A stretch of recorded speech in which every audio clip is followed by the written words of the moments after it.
Now I'm just imagining Prince Harry going, I can't believe you think I like attention. Like Gretchen Wieners. Yep. Why his castle is so big, it's full of secrets. You know what you should read. It's time for What You Should Read, the podcast all about the titles you need. Join 3 book lovers and a guest as they cover all the best new titles to enjoy with your tea. I have that, but I haven't read it yet. Hi, I'm Julia. I'm Rachel. And I'm Kelly. And this is What You Should Read, The podcast where we should all over our books. Kelly, happy best day of the year for you. We are recording on Oscar Sunday. Yes. It is one of the most holy days of my year. Like Moira Rose, movie season is my favorite season, movie award season, and we are almost out of it, but what a great last day, I hope. One question is, are there any books that you've read that you liked that are set at the Oscars or about the Oscars? I don't think so. I actually have a book that I got before the Oscars last year, which talks about like the science of the Oscars and how you can maybe try and guess what will win. But then I was so busy seeing all the movies before that I didn't read it, and I still haven't. So even when it's Oscar related, I still maybe won't definitely read something. Right. So Jasmine Guillory's book coming out this year has 2 people on a red carpet. Yes, what? I'm excited for that one. Yeah, so maybe that has some Oscar or a made-up award show that we know is the Oscars. Yes. Yeah. That is one that I will definitely read right away. I cannot wait. Mm-hmm. Yeah, me too. Well, speaking of reading, Rachel, what are you reading this week? I'm a little bit in between books right now, but I think what I'm going to pick up is Song of the River by Sue Harrison. I borrowed this from our Grammy. Oh, cool. Yeah, it's one of her favorite authors, she says. So it's giving me Clan of the Cave Bear vibes because it's set like an ancient Alaska, like 10,000 years ago or something. So like actual ancient times, not just like 2,000 years ago. And there's this woman who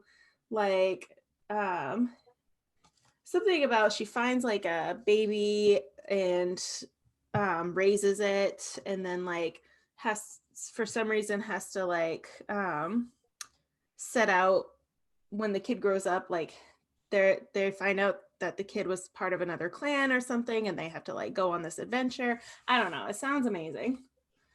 Sounds really good. Cool. Kelly, what are you reading this week? I've just started Devil in Ohio by Daria Polatin. That may not be how you say her last name. I finished a very anticipated e-galley that I will talk about in recent acquisitions, and I didn't know what I wanted to read next. So I did that fun thing that I do where I send someone a list of choices and then they pick it for me. And Jen picked this one. Nice. It's about a girl who escaped from a cult. And I know. And she's in the hospital. A weird pentagram was carved into her back, and now she's like in hiding. And she's staying with this family, and since it's from the family's perspective, we don't know much about May at all, and much about the cult. Whatever's going on, I don't know, but it's very interesting, and I am here for it. Whoa, that sounds cool. We need to do a Wheelhouse episode, books about cults. Yes. I just finished Project Hail Mary by Andy Weir.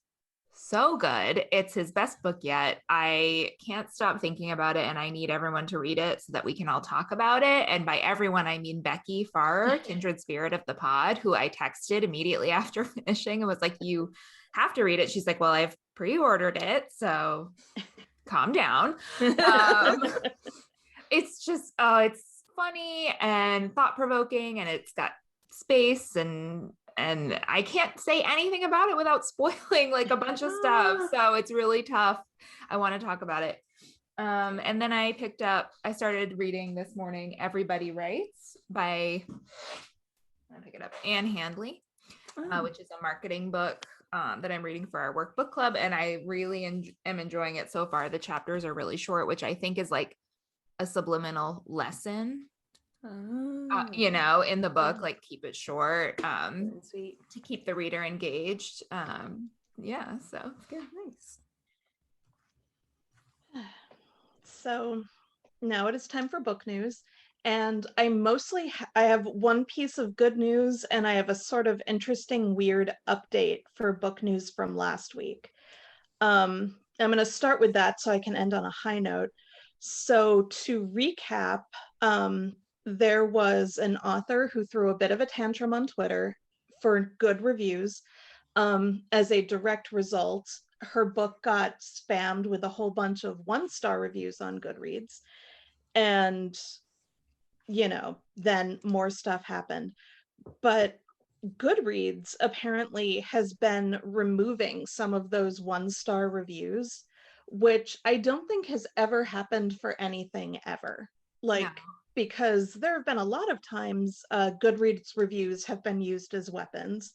And somehow this is the time where they've been removed. And someone shared a screenshot from the email they got from Goodreads.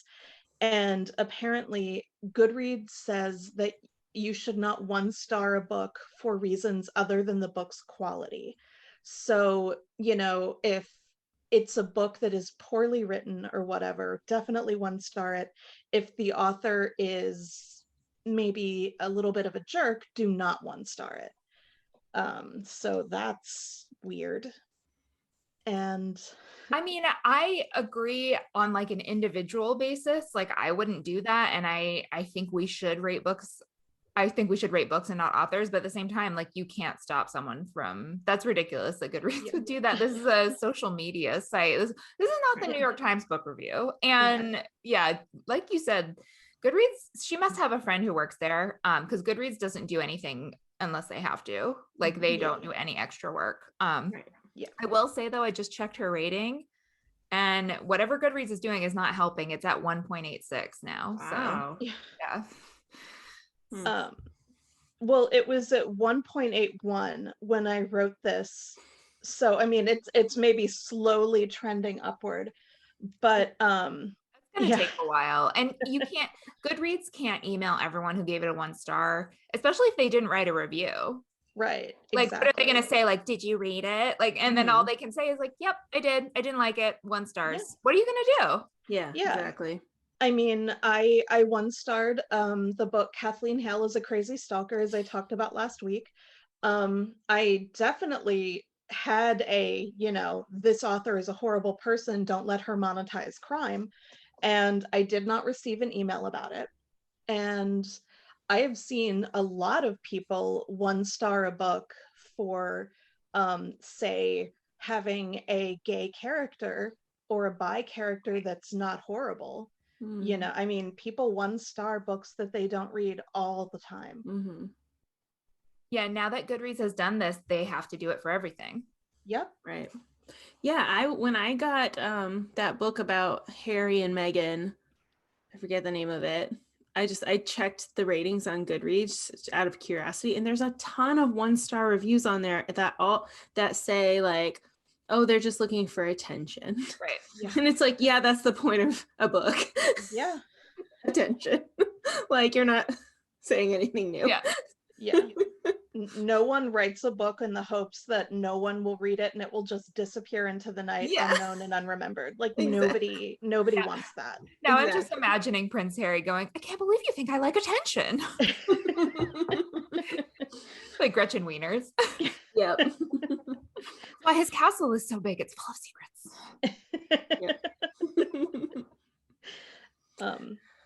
Oh, and also while we're talking about Goodreads reviews, I pay attention to a point, but I only really look at the reviews if they're by people that I know.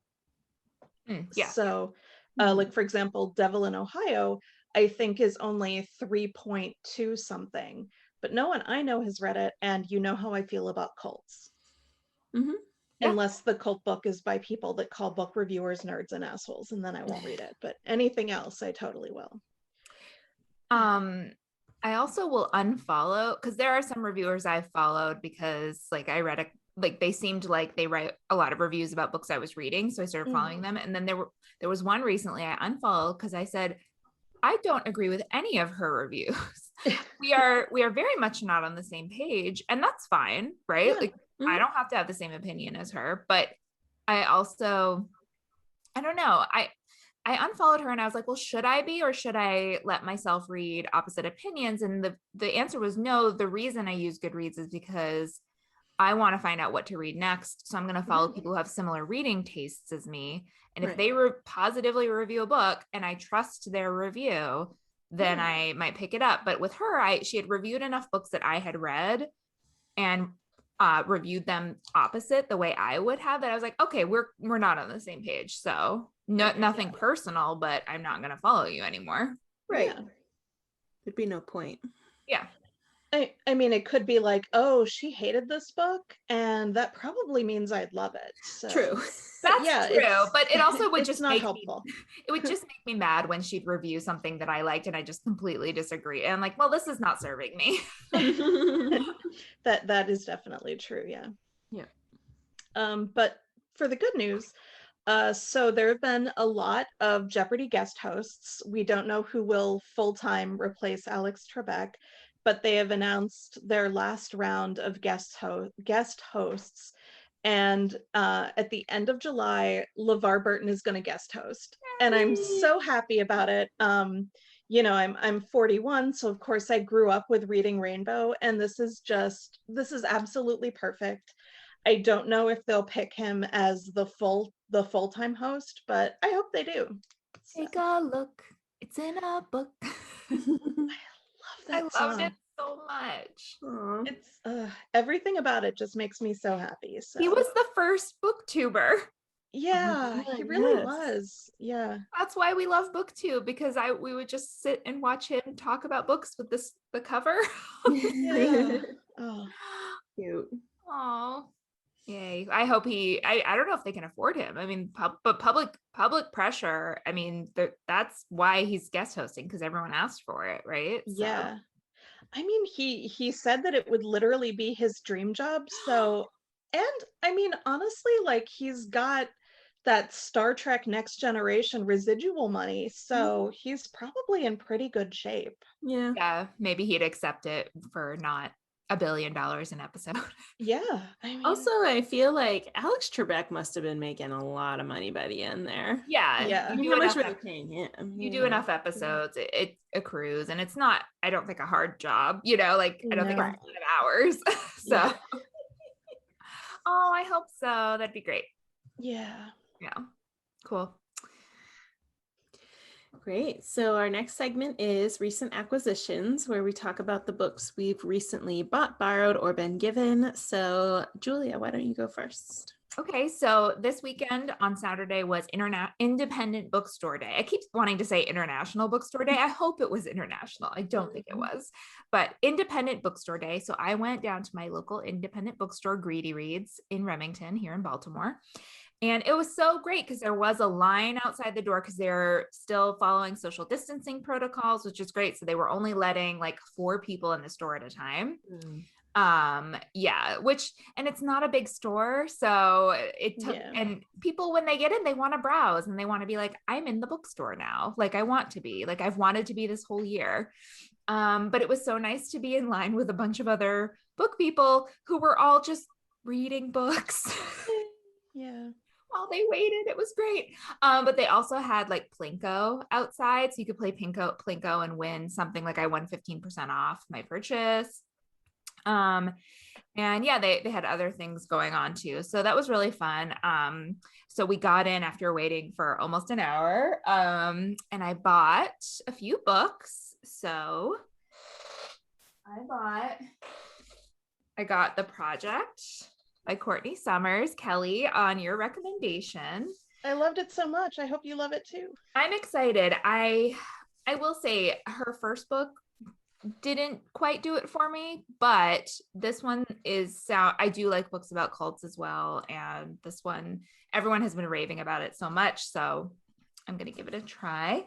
And then I got Act Your Age, Eve Brown by Talia Hibbert. I love the character Eve from the first book, Get a Life, Chloe Brown, so I'm excited to read her story. And then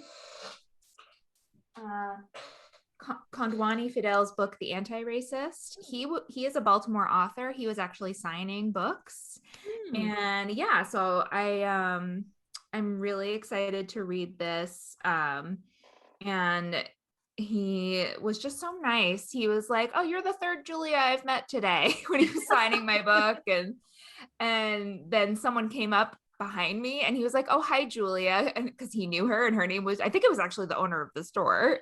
We were all like, "Ha ha!" So it was like a nice moment. But yeah, he's got a few books out, so I'm excited to read that. And then because I spent more than $15 at an independent bookstore, I submitted my receipt to Libro FM and they gave me a free book. So if you bought a book on well, I guess this will be coming out too late for people to actually. You might still be able to submit though if you bought something. Yeah. Okay. So you might still be able to submit your receipt if you bought something at an independent bookstore this weekend. But Libro FM has a list of 12 books to choose from. So I got The Firekeeper's Daughter on audiobook. Nice. Yeah. So yeah. Cool. Kelly, what about you? Oh goodness. Well, I am still in Salisbury where there is not an independent bookstore. So I celebrated sadly alone by myself. Oh, I forgot about that, Kelly, because I was like, Kelly, you should go to Greedy Reads. You very nicely did not remind me. I can't. I mean, I should go to Greedy Reads, and I will when I'm back home. I mean, yesterday was also the Ivy's housewarming party because they moved into a new location, like a renovated house now. And nice. I still haven't seen that, so I need to do that when I'm home again too. Oh gosh, but yeah, so yeah, this past week was like the best book acquisition week ever for me. I got egalleys of All These Bodies by Kendare, which is a murder mystery. Blackbirds in the Sky by Brandy Colbert, which is about the Tulsa Race Massacre. Oh. Is it YA or is it YA nonfiction? Well, definitely nonfiction. I'm not 100% sure that it is YA, but historically she writes YA, so probably. And then White Smoke by Tiffany Jackson, who you have heard me talk about before. Her books are amazing. I read that in probably about another 24-hour span, and it was just amazing. They say it's like Haunting of Hill House meets Get Out. And the first part is very Get Out. It's like a lot of social commentary. And the last third is really some of the scariest stuff I've ever read. Wow. Yeah, I absolutely loved it. I think it's amazing. It's out in September, so definitely keep an eye out for that. It was wonderful. And I got ebooks of The Happiest Girl in the World by Alena Dillon on your recommendation, Julia, and I'm excited to read that. And then From a Whisper to a Rallying Cry, which is nonfiction about an anti-Asian hate crime. And I think it actually got some hate crime laws on the books. Wow. I did not write down the author's name, but I will find it and I'll put it in the show notes. Cool. My Kindle is away from me charging. That's the worst when your Kindle is low on battery and you're in the middle of a really good book. That happened when I was reading the e-galley of Project Hail Mary, which comes out in a couple weeks. So you guys don't have long to wait, but I was like, no. It's so scary. Yep. Great. Well, my pre-order of Witches Steeped in Gold came in by Cyan and Smart, and I'm really excited. It's really big. It's a big book. It's I don't know how many pages. 500 and something. It's a big book. Big book. And then for Independent Bookstore Day, I ordered from my indie store for curbside pickup. And I got The Happiest Girl in the World by Alena Dillon. Yep. Dillon? And then I also got 1,000 Ships Huh. by 1,000 Ships by Natalie Haynes. And I had heard a lot of good things about her books. And I tried to find her other book, which I think is The Children of Jaconda, but I couldn't find it. But this one is, her newer book, 1,000 Ships. And I like retellings from like Greek mythology and stuff. Yeah. So. There's a book coming out that you'll like. Oh, really? Mm-hmm. Oh. Ariadne. Ooh. Yeah. Look it up. Cool. Yeah. Well, are you going to get a Libro FM audiobook? I will. Yeah. I haven't submitted my receipt yet. I'm going to do that this afternoon. I would recommend one of the books you can choose is Amber Ruffin's You'll Never Believe What Happened to Lacey. And it's hilarious to listen to. I was like, oh, I'm so glad that's on there because it's really, really fun. So okay. I would recommend that one. Thanks. Speaking of Libro FM, Shitheads, we did a contest. We did a giveaway contest for our social media followers. So if you followed us on Instagram or Twitter and retweeted, you got multiple chances to enter. So we're giving away 3-month membership to Libro FM. 3 months of Libro FM. Wow. It's a great deal. I love Libro FM. I listen to it all the time. They're my favorite audiobook app. I always say this, and maybe it's not a huge deal, but you can, when you increase your speed, it recalculates the time left. And I like that. I like knowing how my day's gonna go. I love that. Yeah, I love Libro FM. It's the same price as Amazon, but it's not, as Audible, but it's not Amazon. The money goes to an independent bookstore, which is great. Definitely. And sorry, Rachel. No, I was just gonna say, you get the same like selection of like, new releases, backlists. It's a great site. I am new to this, but I also like that if you want to do more than one book a month, which is, you're credited one book a month, you get 30% off other ones. And I don't think that is true for Audible. They kind of show like your price, like member price is cheaper, but I always wonder, did they just mark up the original price first? I don't know. Audiobooks are more expensive than print books. But when you have a membership with Libro FM, the member price is a really good deal. So yeah, for sure. So we're excited. We've put everyone's name into a random wheel generator. So I'm going to share my screen so you both can. Oh. All right, we're going to go ahead and pick a winner of our Libro FM giveaway. Are you ready? I'm ready. So ready. Loud. Oh, Angie. That's amazing. It's Angie Kim, our friend and author. Well, congratulations, Angie Kim. I'm so happy. Me too. And thank you, Libro FM. And remember, if you didn't win today, you can always use our promo code, What You Should Read, all one word, to get your first month 2 for 1. 2 audiobooks for the price of 1. So we'll put the link in our show notes. And congrats again to Angie. Yay. All right, so we are going to take a quick break. And when we come back, we're talking about books about mothers and daughters to celebrate Mother's Day, which is coming up soon. So stick around and we'll be right back. It's time for And we What You are Should Read, back. the And podcast today we're all talking about about books about mothers and daughters. And I think that it's maybe we're thinking about gift ideas for mom for Mother's Day that's coming up.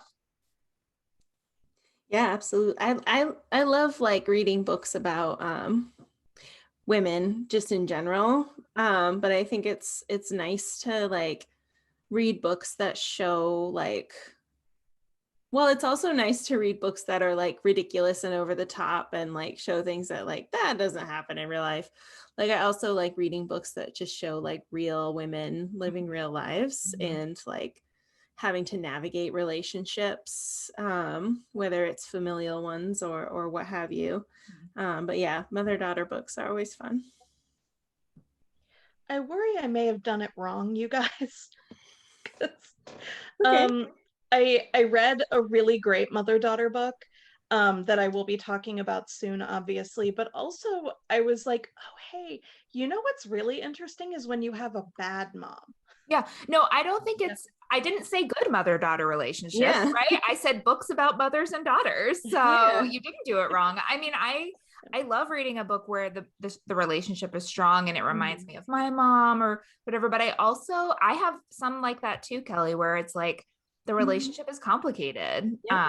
So yeah, maybe I threw you off when I said gifts for Mother's Day. Like maybe some of these you wouldn't get your mom. She'd be like, what are you trying to tell me? Yeah, for sure. Thanks for not being this mom. I love you. Yeah.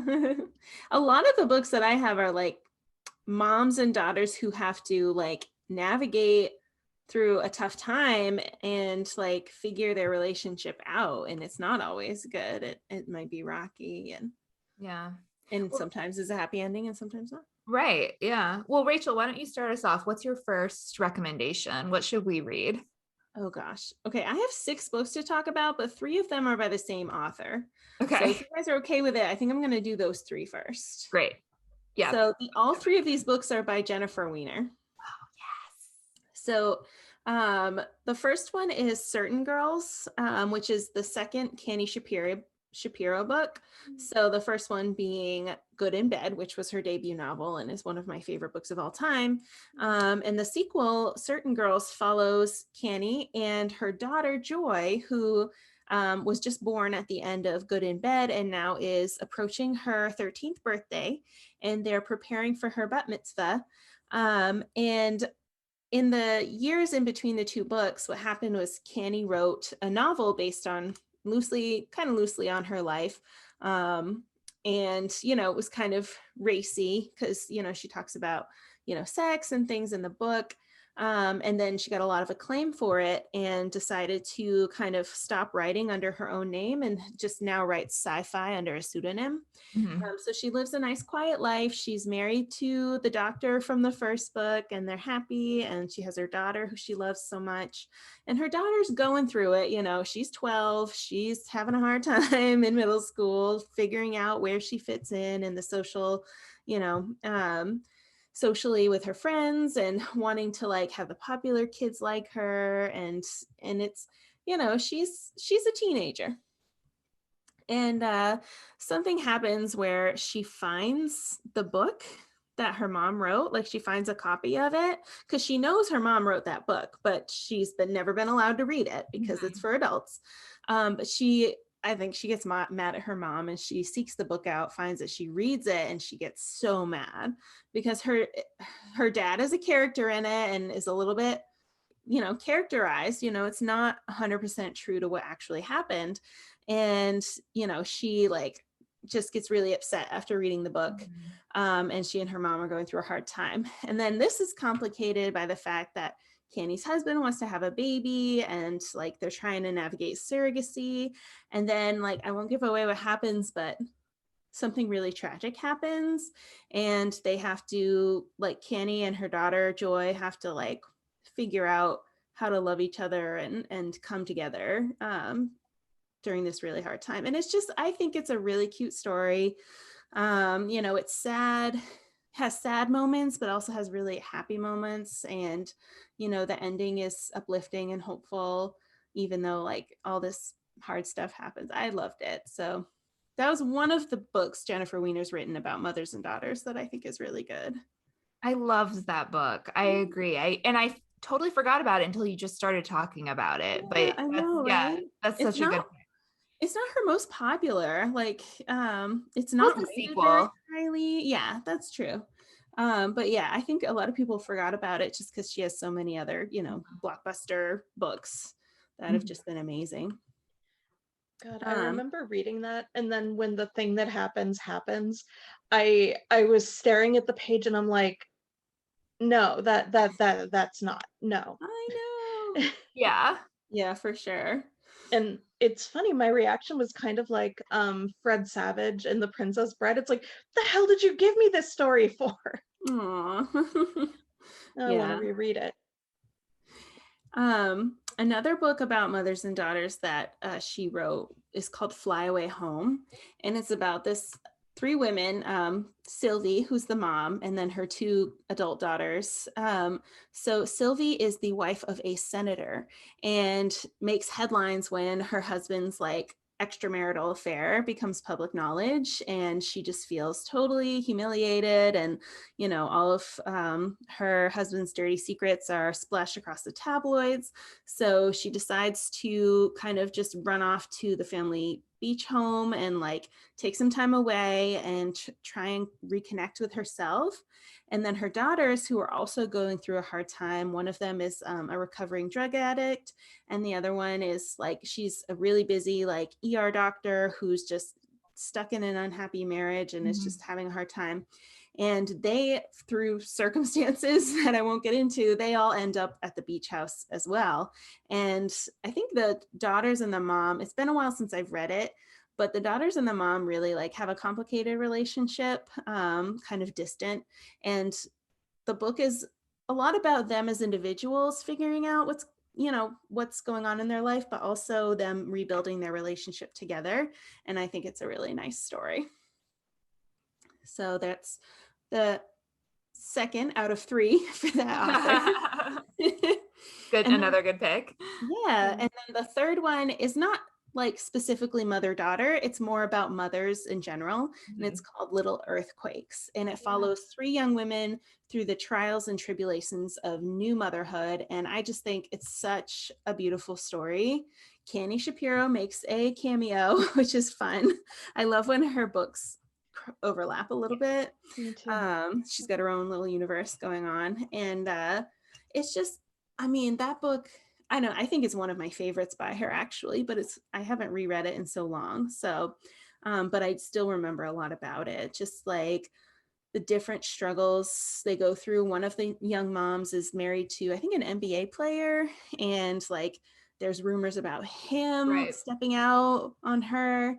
And then there's like one of the young moms, like she's having trouble with the fact that like her husband isn't really understanding what she's going through, having a hard time. There's a lot of really interesting like dynamics going on, and the 3 women, they like are supporting each other and trying to help each other make it through. And I find that really cool. So that's just like a nice book about moms and motherhood.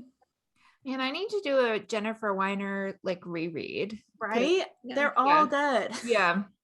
I have not just liked any of her books. Yeah. I was just thinking maybe around our anniversary, we should do a You Should Read Jennifer Weiner, and we each talk about our favorite ones, and dibs on In Her Shoes. Okay. Well now. We could just like split her books up amongst the 3 of us and just talk about all of them. Yeah. Her new book comes out soon. So that's right. True. So that's my first. I know I'm monopolizing the conversation, but those 3 are all by Jennifer Weiner. So I put them together, and there you go. Okay, so the collected works of Jennifer Weiner. Mm-hmm. Kelly, what is your first pick? I would just like to say that my beloved In Her Shoes would also work because their dead mother is very much part of the story. Yeah, the flashbacks. True. Yeah. True. So I think we need to have this happen. So my first pick is The Push by Ashley Audren, and it's very similar to We Need to Talk About Kevin. It's about a woman and her husband. They have a little girl, and she's not great. Like the woman, Blythe, her own relationship with her mom was not great, and her mom was borderline abusive, and probably like definitely neglectful, borderline abusive. And so she doesn't really have a blueprint for how to be a mom. And when she and her husband have their daughter, he he doesn't believe her about anything she says about the little girl. And Blythe is just like, I don't know if it's just because I don't know how to be a good mom and I'm, kind of worried I'll be bad at it, or if my daughter is actually literally an evil child. Wow. And because we spend so much of the book in her head, I also was not sure, like, am I just, do I just think that she's evil because of the way Blythe is presenting everything? Or, is this all actually true? And it was very interesting and very, very much a page turner. And I kept going back and forth about whose view I trusted, basically. And I know you, Julia, are not super into thrillers, and it's not really a thriller, but it's a very powerful book. Yeah, and I loved the Lionel Shriver book you compared it to. We need to talk about Kevin, so I am going to read it. I have a copy on my shelf, but I'm a little scared of it. Oh God, it sounds engaging. It sounds like a can't put down kind of book. Right. It very much is that. Yeah. And God, I can't even say it without spoiling anything. So yeah, everybody read it. Well, my first pick is a new release. Caveat,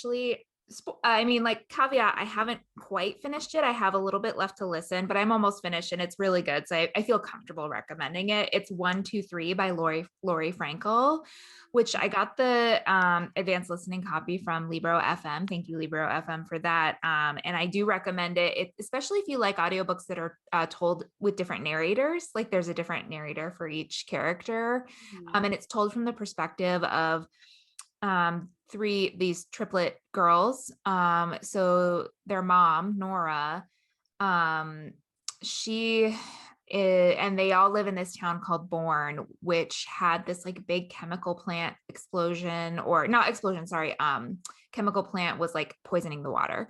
And so everyone in Bourne has something wrong with them, basically, because of this. Like, you name it, everything from people who are in wheelchairs to, a multitude of cancers, just like so many different things. Some people died. I mean, it was really bad.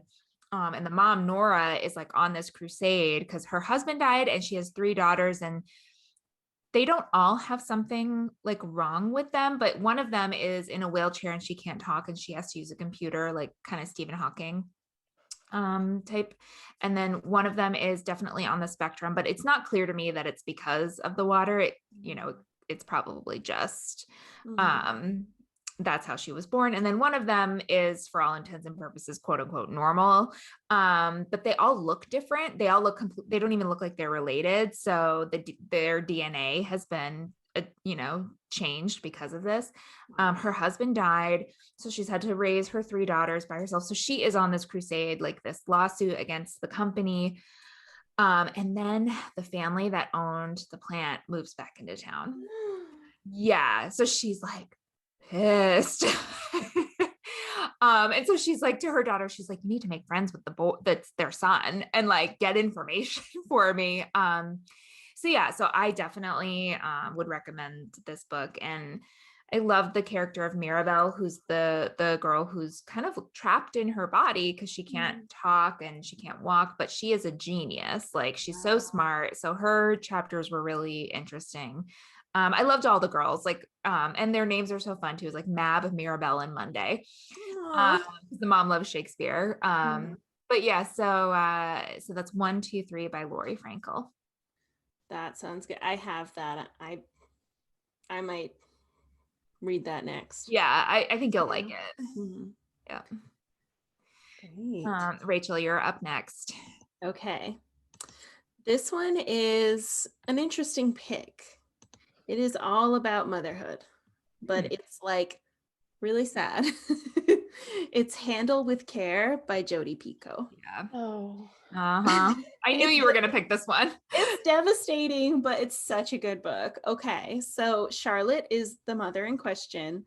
She has 2 daughters, and one was born completely healthy, and then the younger daughter was born with a very rare form of osteogenesis imperfecta, which is a disease that affects the bone and cartilage in the body, and it causes the bones to be very brittle, and cartilage is also like not good. Like you can break your bones very easily, you can dislocate joints very easily, and she basically is like born with broken bones. She breaks her bones all the time, very easily. There's this one scene in the book where they're at Disney World, and like she gets bumped very lightly in line, falls down, and like breaks both of her femurs, and just has to like live in this like huge like body cast until they heal. It just, she's constantly in pain, but she's such a bright, lovely kid. She's happy, she's, you know, thriving, except physically, you know, in every other way she's thriving. And her parents are, you know, they're in love and they're happy. And the older sister, you know, she loves her sister, but she very much feels like she doesn't feel this way. It's true, she's not really getting the attention that she needs as a young preteen girl from her parents. She's starting in the book, they definitely show her like developing some disordered eating habits, some sort of binging and purging behaviors. So if that, you know, is something that triggers you, just fair warning. But what the big kicker of the story is that the mother, Charlotte, finds out that people can sue for wrongful birth. So there's something where you can sue for wrongful death, like medical neglect or something that causes death, but you can also sue for wrongful birth, where you can say, my OBGYN did not counsel me appropriately with this, you know, when I was growing the fetus, and if I had known, I may have had the option to terminate the pregnancy. And so she decides to sue her OBGYN for wrongful birth because their medical bills are piling up and she needs the money. That's basically her big like driving force behind it. But the real kicker is that her OBGYN is her best friend. Oh, it is so devastating. It's such a good book though. I mean, only Jodi Picoult could write a book like this, right? Yeah. I remember reading that book and just being like, yeah, it broke me. But now I want to reread it again as we're talking about it. Yeah. So I would definitely recommend it. Definitely, I mean, you can really like see on the page, like you can really feel those feelings everybody's going through. You can see the heartbreak, the devastation, just how hard of a decision it was for the mom to go through this, and just like the way the dad's struggling with, because like, you know, it was really her driving it, and he's like still on the fence, but he's trying to support her while also like he doesn't necessarily agree with it and all this stuff. So it's really interesting. Oh, such a good pick. Kelly, you're up. Okay, so my next pick is Starfish by Lisa Phipps, which is a middle grade novel in verse. And it's about this girl named Ellie, and she's a fat kid. Like that's just what it is. And she has both parents in her house, and then an older brother and an older sister. And her dad's like, whatever, you're my kid, you're great, I love you. Her mom makes all these comments, you know, I mean, you know, like, you'd be so pretty if you just lost weight. There are scenes where Ellie will be going for a snack because she's hungry, and her mom will make comments like, you know, it's very, very hard to read. And she ends up, her dad kind of pushes her to go into therapy, and she doesn't like that either, because she's like, you were the one parent that liked me as I am, and now you want to change me too. And he's basically like, I don't want to change you, but I want you to be okay, and right now you're not okay.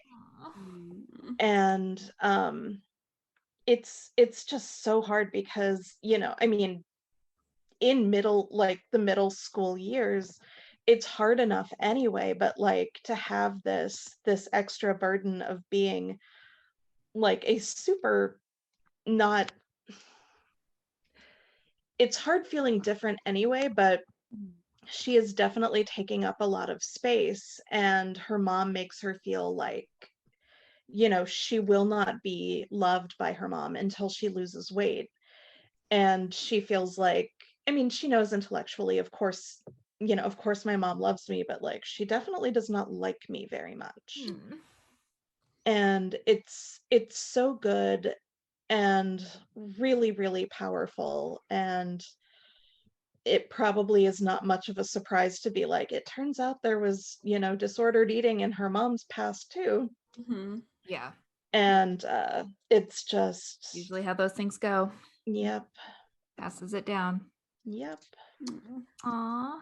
But really, really good. My next pick is kind of a heartbreaking one too. I have talked about this on the podcast before, but I wanted to just mention it because it is a really interesting, I think, exploration of motherhood, and that's Patsy by Nicole Dennis Benn. And it's definitely one of the best books I've read so far this year. It is about a woman named Patsy who is a Jamaican woman, and she has a young daughter named True. And she wants to go to America so bad. That's like all she can think about. And she gets a visa to go to America. So she goes and she stays and she leaves her daughter behind. And so the book is told from her perspective and from her daughter's perspective. And they're both struggling with not being with each other. She's struggling with her choices. Her daughter's struggling with growing up without her mom, but constantly waiting for her mom to call, not even to come back, but just to call her. And she doesn't. And it's like, I love it because it's looking at motherhood from a different perspective. Like, we just expect moms to be present. We don't always expect that of dads, right? I mean, if a dad leaves, it's like, oh yeah, the dad left, right? But with a mom, it's sort of like, like, how could you? It's just looked at a lot differently. And this really explores like it with a lot of nuance, I think, and then with a lot of empathy. And it's beautifully written, just like very lyrical. I also listened to part of it on audiobook, which was really nice, because a lot of the dialogue is in Jamaican patois. So it's just like great to listen to that. And yeah, it explores identity, and gender identity and sexuality. And it's an amazing book. I highly, highly recommend it. Nice.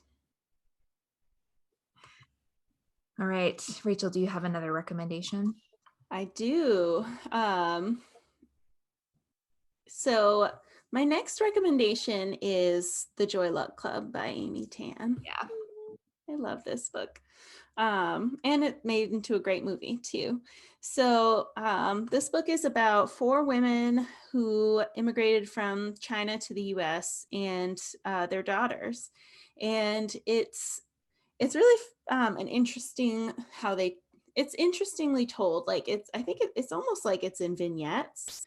And the daughters are like, they're growing up in the United States and they're, very westernized. And the moms are like, my daughters don't understand me and they don't understand like, tradition and everything.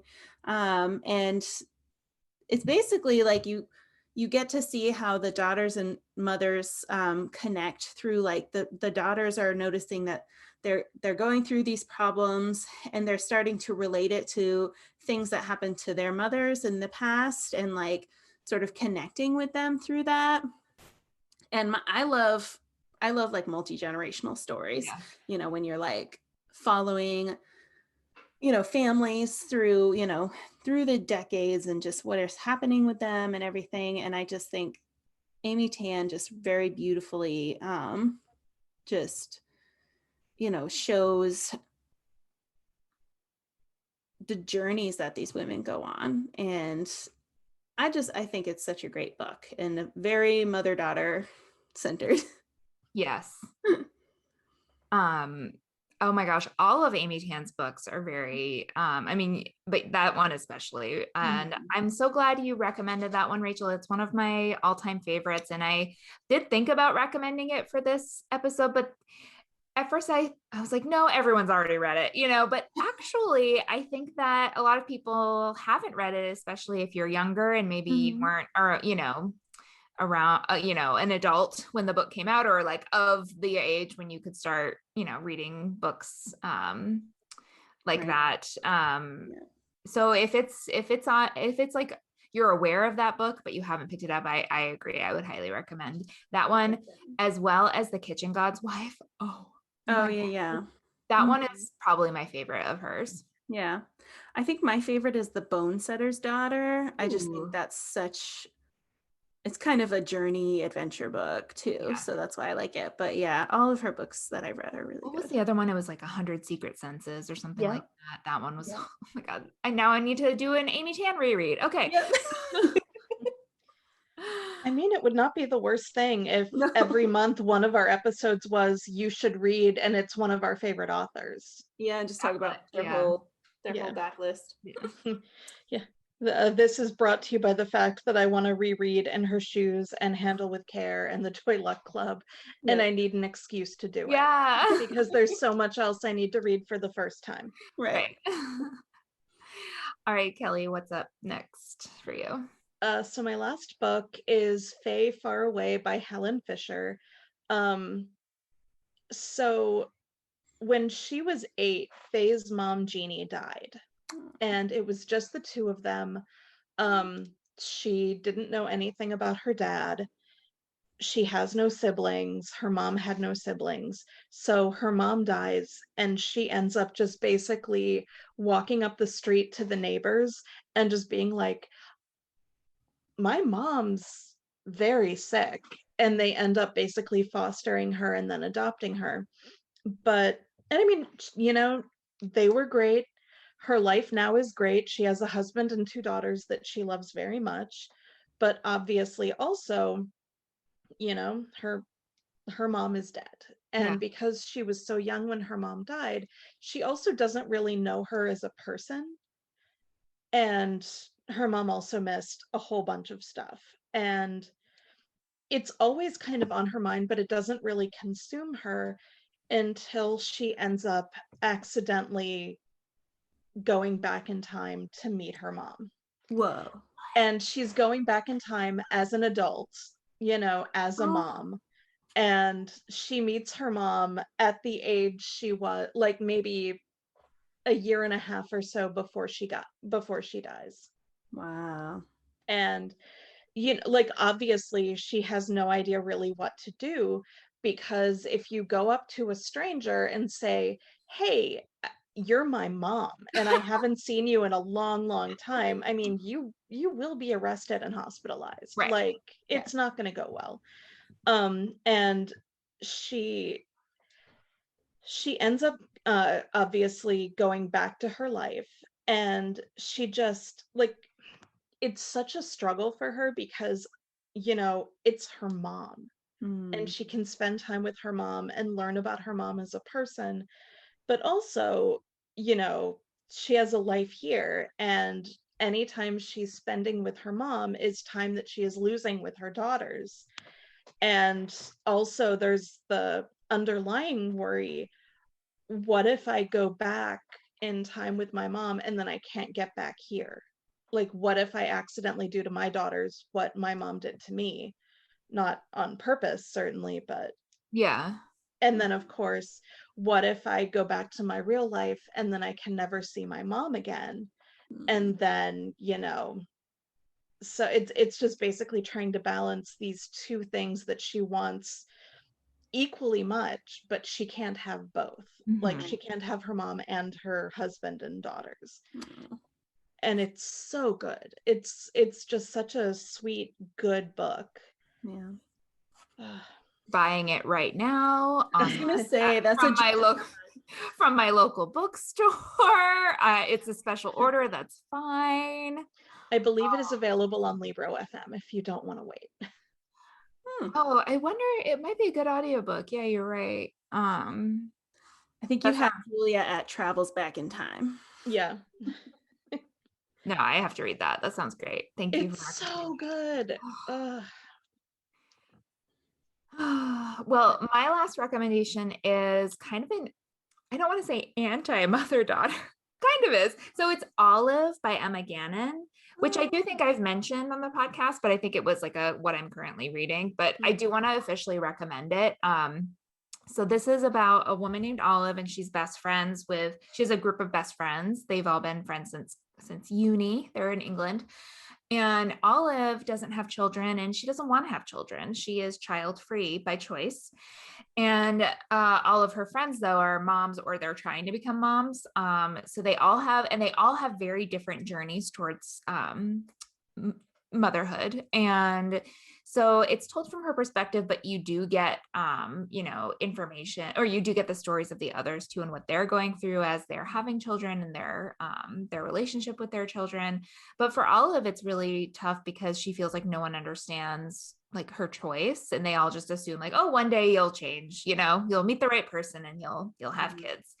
But I think this is a really lovely book. I listened to it on audiobook and I loved it so much. I then bought a hard copy. I definitely want to reread it. I just loved Olive so much. I loved her story. I loved like her journey. And I really loved the friendships, because even when they have hard times and go through like challenges, they always came back to get it. It never was like a devastating fight. Even when the fights, to me, I was like, well, that's a really bad argument. How are they going to come back from that?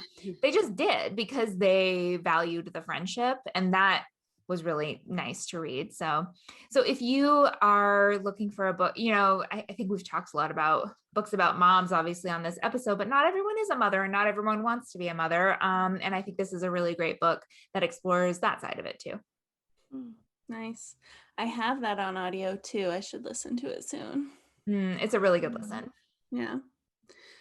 It sounds like there's a book, The 9 Lives of Rose Napolitano by Donna Freitas, which I have but have not read. And it's basically she and her husband are fighting about if they want to have kids. Like, he does, she doesn't. And they end up basically going through what would have happened if she ended up like maybe choosing to have kids, or if he ends up deciding, okay, you're right, fine, we won't have kids. Is it like a sliding doors? I think so, but I'm not 100% sure. But that is what it sounds like to me. That sounds good. But it's so it says, can she imagine her life in a completely new way? And that reimagining plays out again and again in each of Rose's 9 lives, just as it does for each of us as we grow into adulthood. What are the consequences of our biggest choices? How would life change if we let go of our preconceived ideas of ourselves and become someone completely new? Cool. What's that called again? The 9 Lives of Rose Napolitano. Donna Freitas. That does sound really good. I probably want to read that. I think sorry. No, go ahead. I was gonna say, I think I've read like one of her other books and I really liked it. But yeah, I think she also has a series about the Olympics, just FYI, but that's YA. What? We've added so many books to Julia's TBR. I know. This is all shoot. podcast is just me going on Goodreads every time you guys say something and being like, oh yeah, I want to read that. Oh, and also I'm really sorry, I was wrong. It's not the Olympics, but I apologize for what I'm about to do to you guys. There is a book called Gold Medal Summer about a girl who loves gymnastics. And Gold Medal Winter about a girl who loves like ice skating. Are these YA? They are, yes. All of her books? Rose Napolitano is not. But I have to read them all. Gold Medal Summer and Gold Medal Winter. I'm not putting the YA books on my TBR. So you're okay. I am putting 9 Lives of Rose Napolitano. Drop the line somewhere. And while I enjoy a lot of YA, it's not always my go-to. So yeah, there you go. Oh, that's funny. I would like to give an honorable mention very quickly, a book I recommended only a few podcast episodes ago, so I won't go super in depth, but Where'd You Go, Bernadette? Yeah. It's a really good mother-daughter book as well. So just Also- reminding the listeners Yeah. that such a great book with a really good movie adaptation. Another one I just thought of is Allie Hughes Has Sex Sometimes by Jules Boulley, which I know you both have read. So I feel comfortable recommending it since we've all read it and we don't need to read it again. But it does have a really cool mother-daughter relationship. It's good. And it's unexpected, the ending. Yep. Yeah. All right. I think we have... I've spent some money, literally just spent money. So good job. It's nice when someone who isn't me does that. Yeah. I think we've done enough damage. So I think it's time to wrap up. So that is our show. Don't forget that you can get 2 books for the price of 1 with Libro FM with the promo code What You Should Read, all one word. It's a great service. We all love it. And don't forget to follow us on social media at WYSR_podcast on Instagram and on Twitter. You can email us at whatyoushouldreadpodcast@gmail.com. You can find us on Goodreads at What You Should Read Podcast, and give us a rating and a review on Apple Podcasts, please. And thank you. And now you know what you should read. You're welcome. Sorry. The list is too long. You're welcome.